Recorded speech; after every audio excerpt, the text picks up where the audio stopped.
The following is a presentation of the Matt Talk Podcast Network. International Podcast Day is September 30th, and you can help spread the word. International Podcast Day is dedicated to promoting podcasting worldwide. You may be asking, what can I do to get involved? It's pretty simple. First, head over to internationalpodcastday.com and check the suggestions. Second, use hashtag Podcast Day to join in the conversation. Remember September 30th. Now, let's start the conversation. You've always got time for Short Time. Hey, it's Mario Lopez. David Taylor. Fred Metcalf. Johnny Hendricks. Tony Ramos. Bubba J. Mike Koenig. Matthew Modine. The one and only Chael Sonnen. And you are listening to the one and only Short Time Wrestling Podcast by the often imitated and never duplicated Jason Bryant.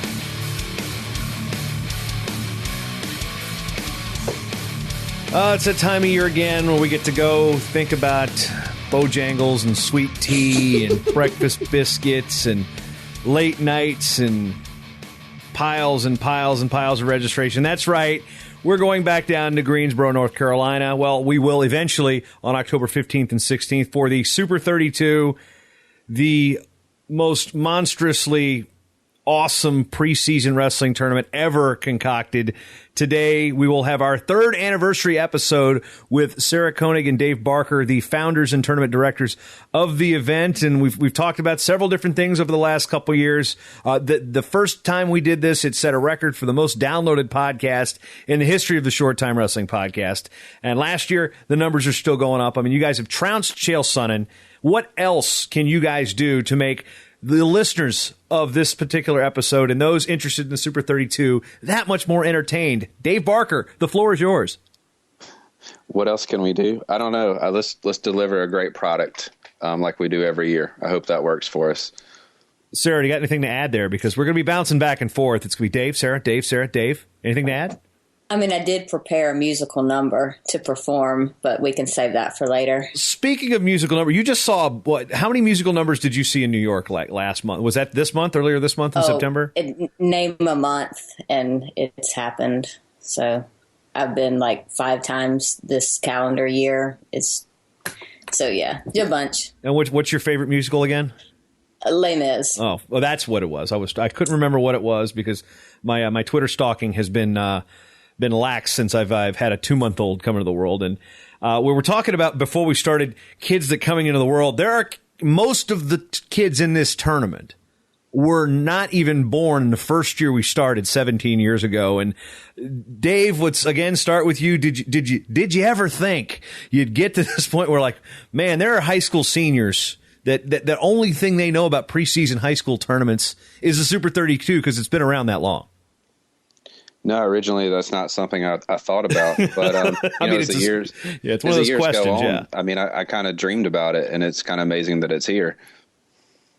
Sarah, as the years pile up, and we sit there and we do the math with our own age, and it's like, you look at it and like, wow, there are kids that are definitely, their parents could have wrestled in this thing, Yeah, it's insane. I mean, you see it. You have the gradual transformation of the kids that wrestled in it, and now they're coaching, and bringing athletes they're coaching to compete in it, which is one thing. But, yeah, the fact that they could be having kids soon in the elementary division. I mean, even, we're not that far off from Dave's son wrestling in it in a few more years. Yeah, well, because Dave is one of the tournament, he's going to add the preschool division, so he can try to get his kid to get more belts than any other athlete ever. So that's a perk you get as a tournament director, right, Dave? Of course, but let's. He better register on time though, because we won't make an exception. Yeah, because Sarah won't do me any favors. So we'll work on being a bopper at a table before we're wrestling in it first. Well, you got to move up the line. There's a chronology of Super 32. Then they'll be sleeping under tables like I was, and then we'll be trying to buy houses while running a tournament. Again, that was another thing that I remember about my time down there, and it just. Oh, man, it's been so many years. But now one thing about this year here at the 17th Annual Super 32 Challenge, is the date has changed. Normally this fell around Halloween weekend. I'm assuming this was a venue thing, or was it something that you guys said, all right, let's shift something up? Or, Sarah, let's start with you on this as far as the date being moved to mid-October instead of the end of October. Well, for the longest time, we went back and forth between the third weekend and the fourth weekend in October. And the key thing is in the city of Greensboro, they have a couple of big events we have to work around. One of them is North Carolina A&T's Homecoming, which is a big event, and they use all the hotels and have a lot of the events at the Coliseum. And then there's also the big furniture market. And so those are dates where we looked at thinking, well, let's see if we can go at the same time, say it's a furniture market, which I believe was the third weekend in October, but the prices for the hotels were, close to double what they would have been. So we just decided that we'd rather go on this weekend and have, reasonable hotel prices. We figured that would probably work out best. And of course, like anytime we make a change or something's a little different, we always have that fear that, oh, what if nobody comes this year? And we spend, months stressing about that. And then registration opens and we're sold out in an hour. So, yay. Yeah. How fast did registration close this year? I mean, how quickly did you guys say, all right, we're done? Well, high school, it was right at about an hour. Elementary was an hour, and middle school was a whole 3 hours. So, as opposed to Dave, the first time you ran this, what were our registration numbers like? Roughly like 100 kids from 2 states. But touching on this is our 14th consecutive sellout for the tournament out of 17 years. So that's kind of cool. Yeah, and you said you had about 100 kids. Now you've got that many nationally ranked kids. I mean, instead of like, oh, we got 100 kids, and there's some guys coming down from across the line in Virginia to. We got 100 nationally ranked guys and countless more state champions. I think you said you're over 200 state champions. And when you sit back every single year and the tournament, the final whistle blows on the 2015 tournament. I mean, and you start thinking about 2016. How much time do you actually have off before you actually do anything how much time is spent doing non-Super 32 related things throughout the course of the year? Or when do you really dial it up? For me, that's probably, it kicks back in right after Christmas, I guess. Trying to fill people out for hosting qualifiers. They're going to come up during the summer, but I at least want to take a couple months. But when we start again, I mean, it's full-fledged. Now, one thing, Sarah, I did notice about the day, too, is it does not conflict with some of the other major preseason events that have gone on. In some cases, they've been all on the same weekend. In some cases, they're 2 of the 3 or 4 have been on the same weekend. And then other events like, say, the All-Star Classic, for example, had fallen on the same weekend a couple times and kind of splintering the fan base. But now it's Super 30. You've got 15th and 16th. I mean, you should be free and clear here. Yeah, I think so. And, it's fortunate that it can work out like that. And anytime you have large events that are having to use large venues, you're always going to have conflicts and not necessarily always be able to get the date that you have. And I think most of us that run these larger preseason events like it when we're able to schedule separate from each other. Unfortunately, sometimes it can't work out that way, but it seems to have done well this year. Now, one thing that this tournament also has is the auction entries, and how have those changed at all this year? Or Sarah, let's just go through the process on, say somebody misses the deadline and they missed the 1 hour it took to get in. There's still an opportunity for them to compete in the event. Right. We've done, and gosh, I've lost track of how many years we've done this, but doing the auctions through eBay for entry spots and then donating that money to generally wrestling related type charities. So yeah, we have the middle school and the elementary auctions are already underway. The first high school one should start this weekend, and we're doing 4 in each division. So yeah, I mean, that gives people one last shot. Right now with high school, we're still taking petitions, and then between petitions and auctions, that's the only way. I mean, we're still getting people emailing, trying to get us to make exceptions and let people in. And, it just doesn't work that way. We can't say, okay, well, yeah, we'll let you in when there's other people trying to do petitions or spending money on those auctions. Yeah, Dave, that's kind of got to be one of the heartbreaking things about this is there's a hardship or something, somebody's grandparent dies or something, or the car breaks down on the way to go home to register. I mean, there's all sorts of things that actually happen. I mean, what's the hardest part about saying no to somebody that has a legitimate gripe? The hardest part is, sometimes I sympathize with the people because I know stuff does come up, but, occasionally some of these people are ones I know personally. I mean, it's actually happened to kids that I coach at my high school, to these parents. And I mean, I get a tough time from them sometimes. Why can't you let them in? And I just try to explain to them that this tournament, it's bigger than that. It can't happen that way. But, when you mention emails and, people trying to get in, it's unbelievable the amount of emails Sarah and I get as far as, stuff that happens. Sometimes I can't believe some of the stuff people write. Is there some of them you look at, you'd be like, yeah, you're totally faking this one?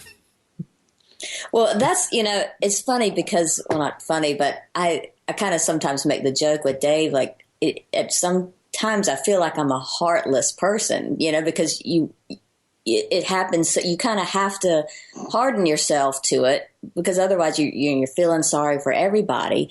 And when we made the decision from whether it was letting people weigh in who got there, way after weigh-ins were closed, at some point you have to say, we have to look at not just these 2 people who were running late to weigh-ins, but the other 1,000 people who are here, and in order to put on a good event and then to be fair and consistent for everyone. So you have to kind of say, well, it doesn't matter what the reason is, whether it was legit or not, we can't start making exceptions because then there are always the small percentage, hopefully, of people who would take advantage of it.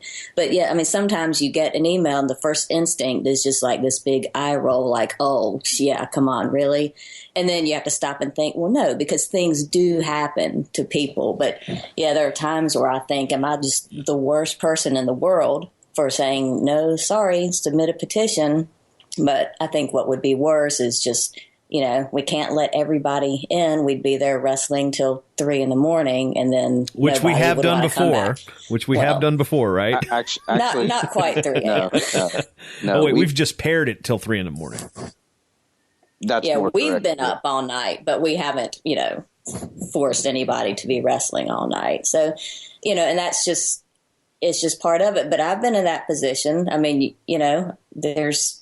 You can't always get tickets for every show you want to see or for every football game you want to go to, so it's just, and I feel better too these years, the couple of years where we had those like 10, 15 minute sellouts. That's when I really felt bad, for people who were online ready to register when it opened. And then, they just didn't type fast enough, an hour. I still feel like everybody who was on their computer at noon when registration opened got in, and then it started kind of slowing down and trickling down that last half hour. So people who, if it was me, I would have everybody in my family, the coach, the neighbors, everybody sitting at their computer ready to go in case, I got stuck in traffic or something like that. It's like trying to get Jimmy Buffett tickets, it's or tough. Hamilton tickets. Okay, see, you're gonna go there. I'm gonna go the concert route. Going there. Yeah. Mm-hmm. So, what are some things? Now, let's technologically. I mean, I assume when the first major sellout came up and then the website issues came around. I mean, what have you guys done as far as the internet go to brace yourself for that type of rush? And what have you learned about it over the years? Well, the very first year we sold out, we actually at that time, I believe it was 2003, and we took checks along with PayPal. And so what actually happened was anybody that sent a check after the second day didn't get in the tournament, and they've been doing that for a couple of years. So, I mean, that just, I felt bad. I mean, these people have been doing this forever, and all of a sudden we sold out online. And so from there, we went to an online system, no more checks. as a payment method, which helped. But, like Sara said, there's been times that we sold out as soon as, I think, 15 minutes, and sometimes it's taken a couple days. But, an hour, at least like she was saying, that everybody was at their computer, at least had a chance, at noon to get in this year. And Dave, you mentioned that the first year had just the two states, Virginia and North Carolina, and I got a fist bump for my home state of Virginia. But Sara, the number of entries from these states, I mean, they're starting to grow exponentially.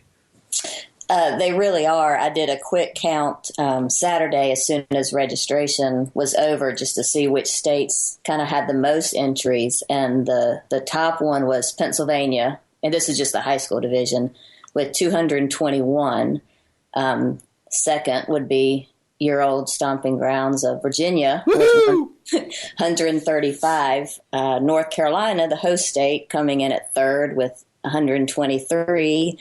And then Ohio, 114, Florida, 113, New Jersey, 107, and Georgia with 92. So that's where we stood kind of before petitions and auctions and all that sort of thing. So Pennsylvania, way out in the lead with entry numbers. And of course, a number of qualifying tournaments that are being held. I mean, they're also, you're seeing the states. Pennsylvania's got several of them. Virginia's got several of them. I mean, we're seeing big numbers for the basically. If you were to count up everybody that entered a qualifying tournament and the Super 32, you're talking huge numbers. Well, our qualifier, we were talking about selling out. So, one way our tournament evolved, and this was several years ago, we introduced these qualifiers in different parts of the country where the top 4 wrestlers in each weight class could enter early, and they've been very beneficial as far as getting kids in.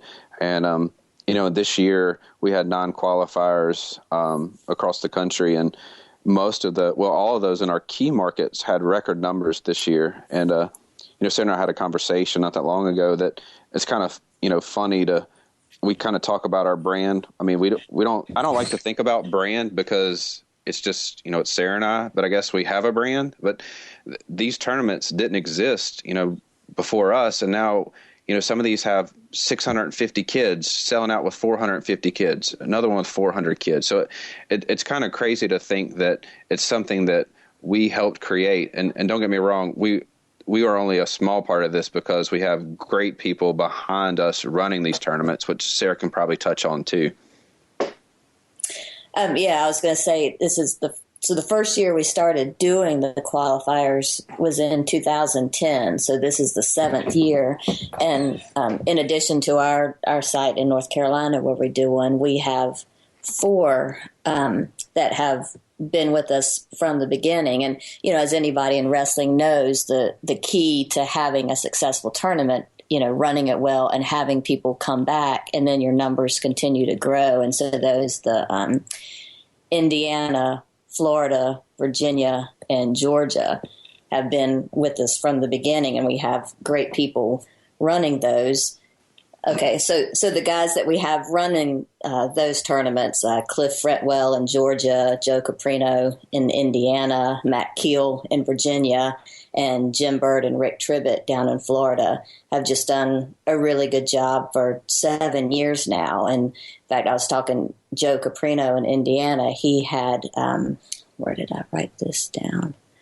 171 the first year he did his qualifier, and he had close to 650 this year. So, yeah, those guys, I mean, they really do a good job. And we said, when we started doing these qualifiers, that we needed people, because, again, with the brand, is these people that are running the tournament, but it's got our name attached to it. So we can't just have anybody run them. We wanted people that we felt like we could count on. And, we've had some things happen over, during that 7 years where there's some that maybe didn't work out as well. And then, you try to find a new location, which is always more nerve-wracking because you don't know, well, are they going to do a good job? Is this going to reflect well on the Super 32? Plus we want them to run a successful event. So there's a lot that, that we can't control, but it's just great when we find those people that step up and really, really do a great job for us. I want to add something to that this year we actually had a situation happen with a qualifier, but, we're talking about people that have wrestled in a tournament and help us. So I want to give a shout out to Tony Jamison and Tyler Nallman, who were both former Super 32 champions. As soon as we had an issue with the qualifier, had jumped right in trying to help us find something in their location. So it's kind of cool how people that were associated with wrestled in our tournament were, coming to help us as much as they could this year.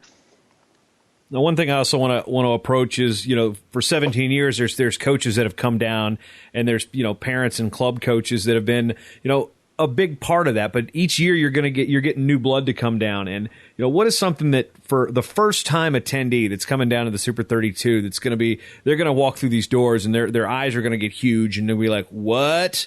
I mean, what are some things that, some words of advice, Dave, I guess from a wrestling coaching perspective on, say, if you're a first-time coach down here, what can you expect to see with you as a coach and your kids? What can you tell them? Well, I'd definitely say preparation is key.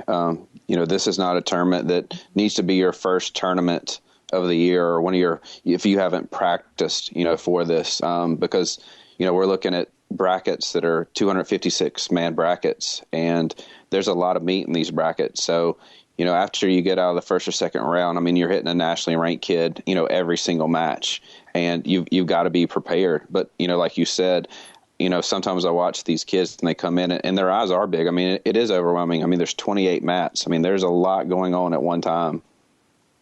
Yeah, and Sarah, from the perspective of the parents that are coming down that aren't going to be in the corner with their kids, I mean, what's the city of Greensboro got for them? And what about the venue itself? I mean, how does it lend itself to be a favorable place to watch wrestling? Well, I think it's really good because the way that the special events center of the Coliseum is set up, it's basically a convention center. So we're able to there's just two main areas where we have all the mats. So it's not split up where, here's one room where there's 3 mats and then there's 5 over here. We've got, a big half of them on, a little more like 2/3, but, a bunch in one room and then a bunch in the other, and having the projections displaying, what mats they're going to be on. But, people hear about it and think, oh, yeah, they know coming in it's 28 mats. But until you walk in and actually see it, a lot of people don't realize what 28 mats looks like. I have people that I know down here that help work the state championships, high school state championships, that over the last couple of years have come, that have heard me talk about it, and for whatever reason they hadn't been able to come see it before. And one of them came last year and was just sat there with his mouth hanging open and couldn't get past, like, I can't believe how big this is. And he's been hearing me talk about it for 17 years now. And the same with a lot of the college coaches that come too. And you figure, well, these guys, they're at all the big events recruiting year round, like they're used to this. And so many of them come in, and especially on that first day, and they come in and they've got their print out of the brackets and their highlighters, like they're going to be able to, okay. And then they just go, and just kind of walk around that first day, just seeing who they can see. But, even they get a little overwhelmed, which is the scope of it, and how everywhere you turn, you think, oh, there's a good kid coming up here on mat 3, and you start walking to mat 3, and then you pass 10 other good matches, on the way there, and it's just everywhere. Yeah, I haven't even tried to ever. I can't remember the last time I tried to actually print a Super 32 bracket, because it is an exercise in futility because nobody has that much paper. Pretty much, yeah. Now, when it comes from a tournament director standpoint, Sarah, you had an interesting tweet last week about the gender issue when it comes to being a female tournament director. And, 17 years later, you're still kind of fighting with it some places. Yeah. Well, and it goes back longer than that, even just running high school tournaments in North Carolina for, over 20 years now. And I'll never forget the first one I did, because the person that was running it wasn't doing a good job. And I knew the coach at that host school, and he saw me sitting up in the stands and said, come down here and do this for me. And I was sitting there, and coaches kept coming by, making sure I knew how to count team points and making sure I knew which team was which. And, yeah, I get that all the time. And the number of emails we get that say, dear sir. So I go, oh, I guess I can just delete this one. I don't have to respond to it. But yeah, people just assume, but I think and part of it too is because I'm more of the background person. I don't like being in the front. I don't like people to see me. Just like all day today, I've been like anxiety over having to do this podcast. So it's a combination of people don't know that it's me because I'm more in the background. But yeah, it's people, when they see, or if Dave and I are standing there, they automatically turn to start asking him the question because, he's the man. So he knows, the wrestling tournament. I would make a comment, but I won't.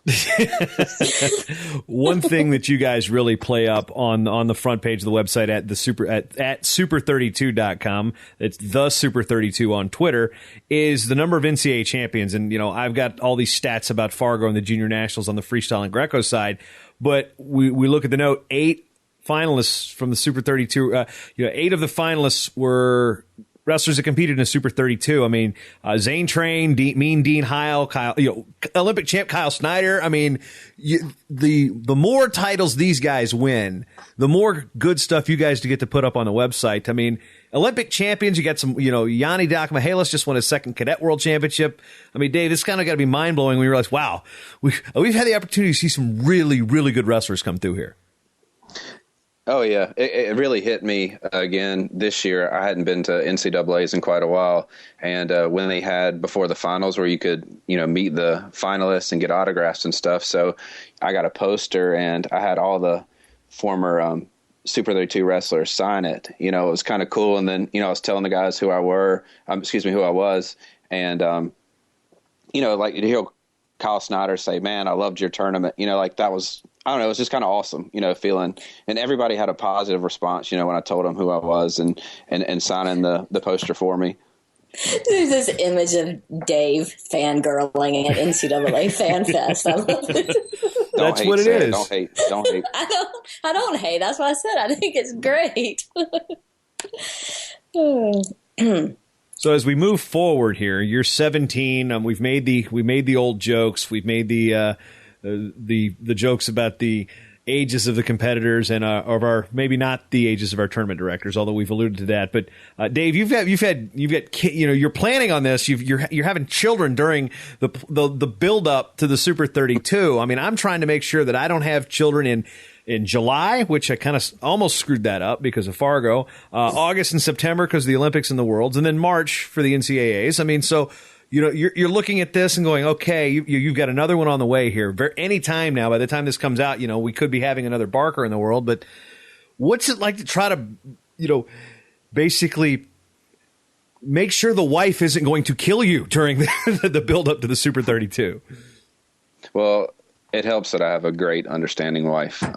That's definitely a big key to this. She's understanding, and this pregnancy so far has gone really well. So we haven't had to worry about anything. But I was joking earlier that her water may break right now. I mean, we're going in a couple of days to get induced for labor. So, but on that side, I guess we're poor planners to have this another child. Right before the tournament. My son Brooks, he'll turn 3 in October, but he was born 1 week before the tournament, and now we're talking about Colt could be 3 weeks before the tournament. So I guess I need to get better, but we're done after 2. So. Yeah, I got 2 girls. I might be at 37. Yeah, I'm probably close. I'm just wondering when the first daughters are going to come with me to come watch the Super 32 because it's been a while since I've been down there. But as I'm just wondering, are you naming our middle name? See, my middle names for my girls are named after the Olympics, London and Rio. Any wrestlers from the Super 32 entered the middle name fray here? No, not at all.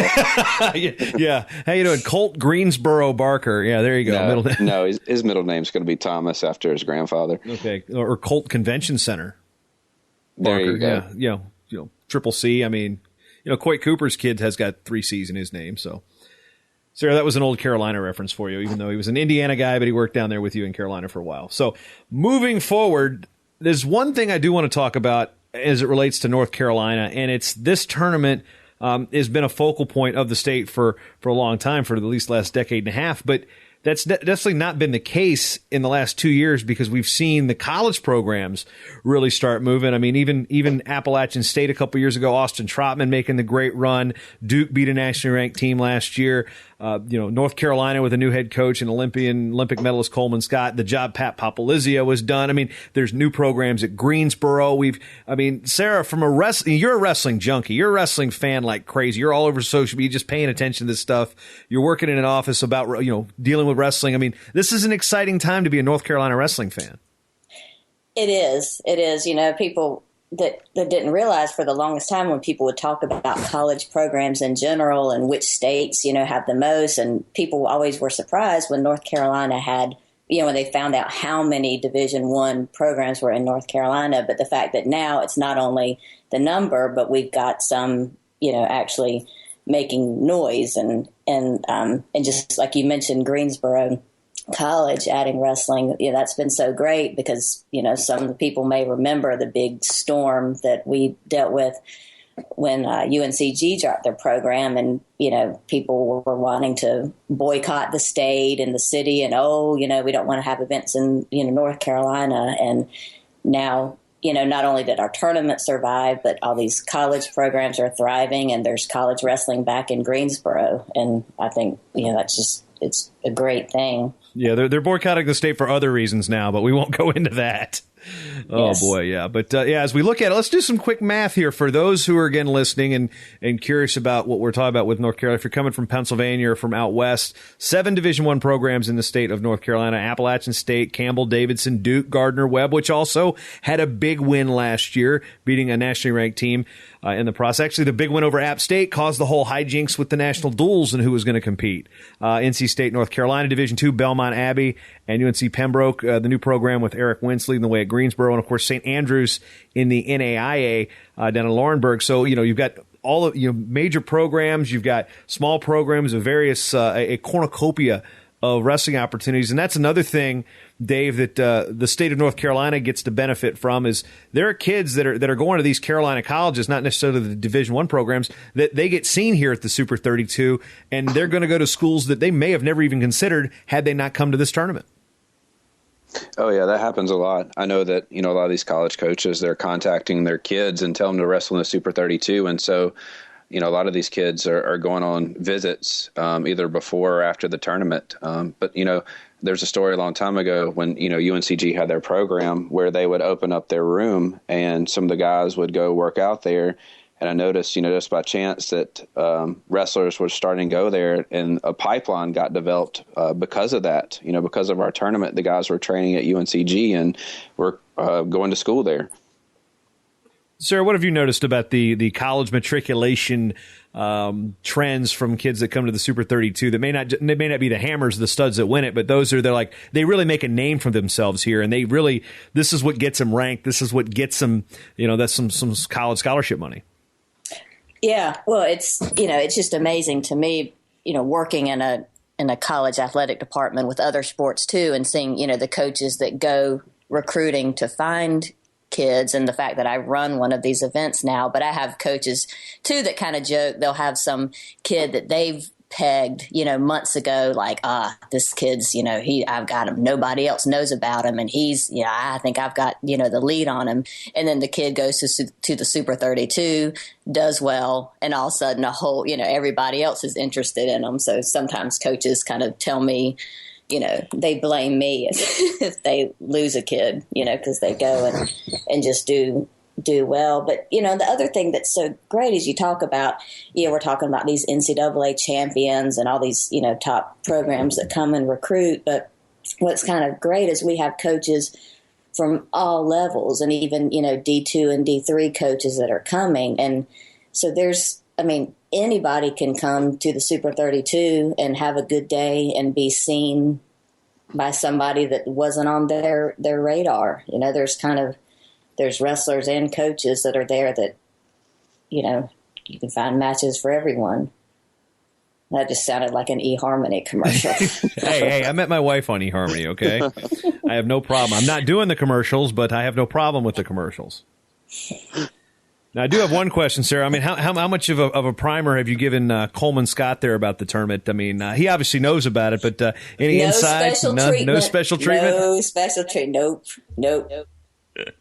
All right. But you know what's fun is and going back to like the college coaches working there at Carolina, and sometimes when we have recruits come in, or even some of the guys on our team, and that my office is kind of right across the hall from the wrestling offices, and you'll see kids walk down the hall, and then we'll like see my name on the door, or one of the coaches or one of the host wrestlers on the team, and they throw out she's the one, she does the Super 32. And they're like,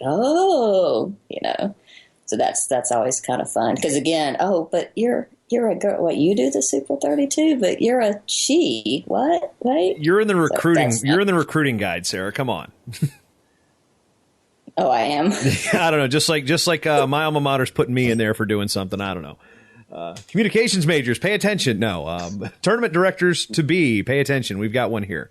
But Dave, and as we're working to wrap up this, the third time we've had the Super 32 episode here on the Short Time Wrestling Podcast. And in case I can't help but do the sales pitch here, Dave, before I get to the question, is if this is the first time listening to this program, and I'm going to take full advantage because you people are hitting play and you're listening, and I appreciate it, and I know Dave and Sarah appreciate it, because these episodes get played all year long. It's a way to educate everybody that's finding out about the tournament for the first time, or they're going back to look at results from years past, and they hit play and they hear us talk about the great tournament that is the Super 32. If this is your first time listening to this episode, the Short Time Wrestling Podcast, you can subscribe by going to iTunes, by going to matttalkonline.com/getshorttime. We also have a free iOS app at matttalkonline.com/iOS app, and a free Android app if you're in the Android world at matttalkonline.com/Android app. So all those are free. Subscribe, leave a rating and review. I appreciate it. Now, Dave, now that I'm out of breath from my sales pitch on the show that's about your tournament, 17 years, okay? In the last 16, can you single out the single best match that you will always talk about when talking about how good the Super 32 is? Offhand, I'm a big fan of one Dance and Ashnot. I liked Aaron Pico, Dean Heil. See, that's more than one. Josh Lopez and Peppelman in the semis. That was a crazy. I mean, there's been lots of crazy matches, but best one, I'm going to go with Pico and Heil. It was a good match. That's pretty high on my list. Sarah, you seem to like that question, so your turn. Well, no, I was just like, talk about an on-the-spot question. And no, because I can't – here's the thing. I hardly watch any of the matches. It's so there's so much going on up there, keeping track. And when, like, the semifinals or the quarterfinals are starting, I think, okay, I'm going to sit down and watch. And I start, from up there where I am up in that skybox, I'll pick a mat and start trying to sit down and focus on it. And it's 10 seconds and my mind starts thinking, okay, wait, I've got to get officials checks written, and let me go check on the food, the meal, the lunch meal being served. Like, I can't just sit and focus in. So that's my out on having to answer that question. Well, I'll elaborate one though, as far as, maybe moments, I'm hopeful because I won't say until they're registered yet, but there's a chance that this year we could have our first time, 4-time Super 32 high school champion. So in the 16 years of our tournament, that has never happened. We've had a 3-timer that won his freshman, sophomore, and junior years, but lost in the finals the senior year. So we have an individual that has a chance to be a 4-timer. He's not registered yet, but I've heard he's coming. But I don't want to talk about it until he's actually on the list. So. All right, because my memory is I can't go through 17 years of brackets right now as it records. Who was said individual that you're alluding to? I'm surprised I don't know it off the top of my head. Oh, the 3-time Austin Promise. Yes. Ashton, sorry. Yeah, it's been a while. Yes, cross-faced cradles for days, folks. Yes. And depending on who you talk to, he either got caught or pinned himself in the finals against Nick Nelson. You know what? Yeah, was that the year Nelson beat Bubba Jenkins? That was. Bubba finished third in our tournament that year. Yeah, because he came off the football field that night, the night before. Yeah, I was there. Yeah, so now that I remember that, now that it's all coming back to me now. See, Nick Nelson was a guy that liked to sit back and stack you from a defensive or neutral position. So if it was an athlete who never did that, you could give Primus the idea that, okay, you might have got caught. But Nick Nelson did that to more than one guy. So I'm going to have to lean towards Nick Nelson doing that because he did the same thing to Bubba to beat him in the tiebreaker. He didn't pin him, but he did the exact same thing. So there's my pitch there. Gotcha. Yeah, but we didn't have Flow Wrestling back then, so Ashton had probably never seen that. Yeah, well, that was a Team Quest thing from Akerley up in the Pennsylvania area. But all right, Sarah, get your final thoughts here as we roll through super32.com, October 15th, 16th. How can they watch it? How can they follow it? You know, down and distance, what can they do to pay attention to this glorious event? Super32.com, and all the links are there. Flow Wrestling will be having all the matches streaming live, and the Flow Arena will be running. We're on Twitter at the Super32, hashtag Super32, and you know we'll be doing our best to keep it rolling. Dave, your final thoughts. I just need to remain sane with everything that's going to be going on in my life right now. So, yeah, we're looking forward to Colt Convention Center entering the world. Well, I hope that Sarah reminds me because I forgot with my first child, but I want to take a picture of Colt next to the belt and take one every year to kind of remember that by, and then hopefully one day he's wearing his own belt. Oh, and for the record, that was Nelson over Jenkins was in the quarterfinals. He beat Matt Cathell in the semifinal. Actually, no, wait. Now, it wasn't even – I found the brackets. That was like the round of 16 he wrestled Bubba Jenkins. Then Cathell in the quarters.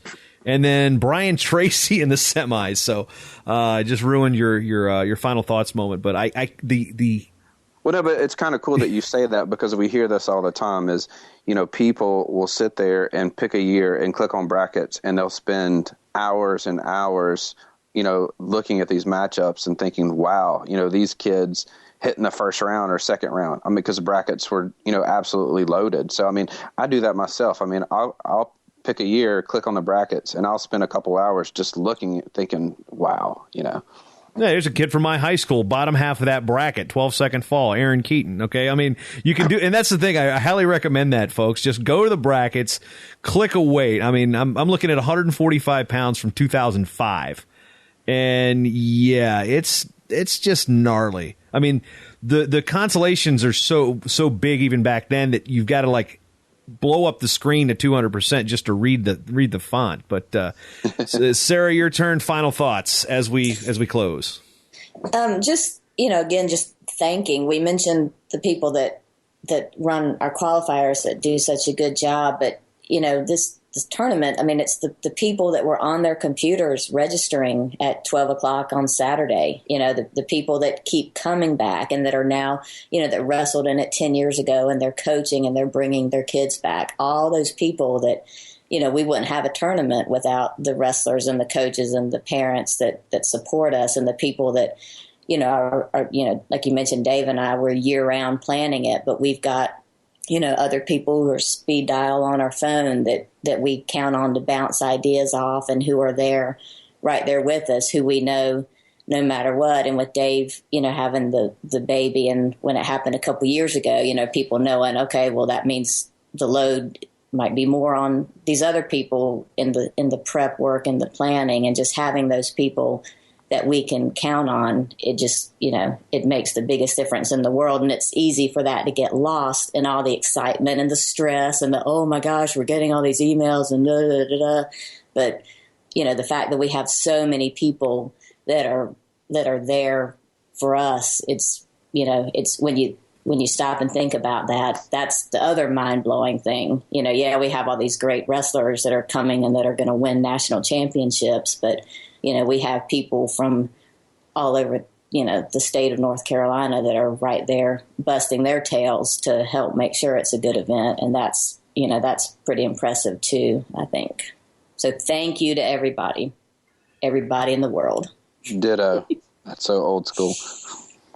Yeah, I think that's from Ghost, Dave. Yeah, I just threw a Patrick Swayze, Whoopi Goldberg, Demi Moore reference at you to close the show. Yeah. Great. Eat that while you look at brackets from 2005. All right, guys, thanks. Always a pleasure. Thanks.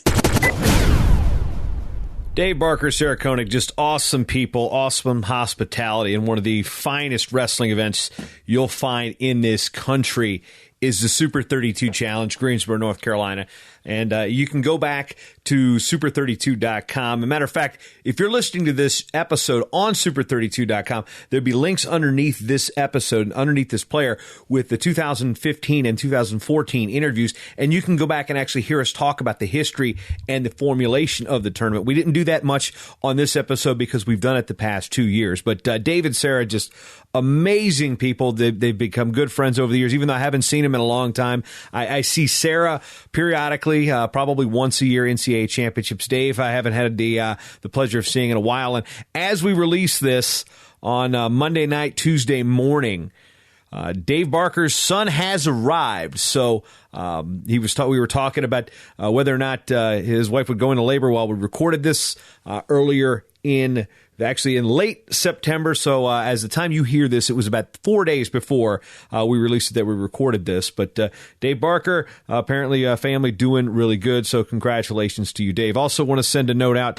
to the Esslinger family. Heath Esslinger, the head wrestling coach at the University of Tennessee at Chattanooga, been fighting a nasty strain, I believe, of meningitis. I'm not sure if it was bacterial or viral meningitis, but Heath was in the hospital for a bit, and looks like he's come out of it, and will be out of work for a couple days, but looks like he'll be coming home. So our thoughts and prayers and best wishes are with the Esslinger family. He's been a great guy. He's been on this program before numerous times, has a great mind for the sport of wrestling, a great mind for promotion, and glad to see that Heath will be heading home soon and back on the mats at Chattanooga shortly, because, how much longer is he going to let Dave Hoffman run the show? Oh boy, Hoffy, you were the boss for like 26 hours. Anyway, other things we want to talk about here on the program, as I mentioned during the show proper. If this is your first time listening to the show, leave us a rating and review, subscribe. If you like it, I do a lot of stuff about wrestling here, and it's not specific to just the upper level high schools, the Olympics, or Division I. On this program, you'll see all sorts of human interest stories. We've had Matthew Modine on the show. We've had Mario Lopez on the show. We've had IndyCar driver Sage Karam on the show. We've had actors on the show. We've had all sorts of, we've had pageant contestants on the show. We've talked about roller derby on the show. So there's a lot of stuff here on the Short Time Wrestling Podcast, and there's a lot more on the Matt Talk Podcast Network at matttalkonline.com. There are currently 14 shows that are active on the network, 10 of which I host myself, but we also have Kyle Klingman of On the Mat for the National Wrestling Hall of Fame's Dan Gable Museum, the PA Power Wrestle podcast. We got Bonus Points by USA Wrestling, and we got Sudden History by Earl Smith, and along with a multitude of shows ranging from Division III to state type of shows to coaches shows with Terry Brands and Dennis Hall. A lot of stuff here on the Matt Talk Podcast Network at matttalkonline.com. Now, if you have been a regular listener to these programs and these shows, especially this one and the Hall of Fame Legends show, we want to let you know that this show and this network is primarily fan-supported. So if you like what you hear, I kind of keep wanting to say that because my friend Dave Jackson has a little closing song by, I believe it's King's X, and so if you like what you hear, then go tell somebody. I'm trying not to say that because that's his kind of sign-off, that's his thing. But if you like what you hear and you want to support on-demand original wrestling content, go to matttalkonline.com/join the team. You can become a team member and hit a certain level of giving. You'll get some cool stuff in the mix. It's just draft glasses, T-shirts, hats, all sorts of things. My digital almanacs, my digital guides for the NCAAs in Fargo. And I'm also working on something big. So if you're going to hit that $5 a month level, I've got something that's going to be a nice little treat for you guys. I'm in the middle of developing it. It's basically, I'm going to create a digital almanac, and it's not like the almanacs that the guides that I do for Fargo or the NSAs. This is going to be a searchable, sortable type of almanac for some things that I'm really going to be happy to release here. So you're going to get access to that once I get it completed, but it is a work in progress. And, you want to jump in early. Hey, I'm not going to stop you. As a matter of fact, I'm going to thank you. Thank you publicly is what I'm going to do. But for now, I'm just going to say farewell. So long, farewell. I don't know. Did I just like quote a musical? Is Sara Koenig like rubbing off on me? Yikes. I don't know. I need to get my head checked. But anyway, want to thank you for listening to this particular episode of the Short Time Wrestling Podcast, episode 283 of the show. We've done over 1,000 podcasts since 2008. Thank you for listening. Enjoy the Super 32. And if you're listening to this show after the Super 32, be sure to check it out again. Go back, listen to the other episodes. Just learn the history of this great event. 17 years of wrestling tradition there in Greensboro, North Carolina, and all over across the state of North Carolina, starting back in Eden, North Carolina. Yeah, 17 years ago. Yikes. Great job, guys. Great job, and good luck to all the wrestlers down there October 15th and 16th in Greensboro. For now, my name is Jason Bryant. I'd like to thank you for spending your time with me, because you've always got time for Short Time.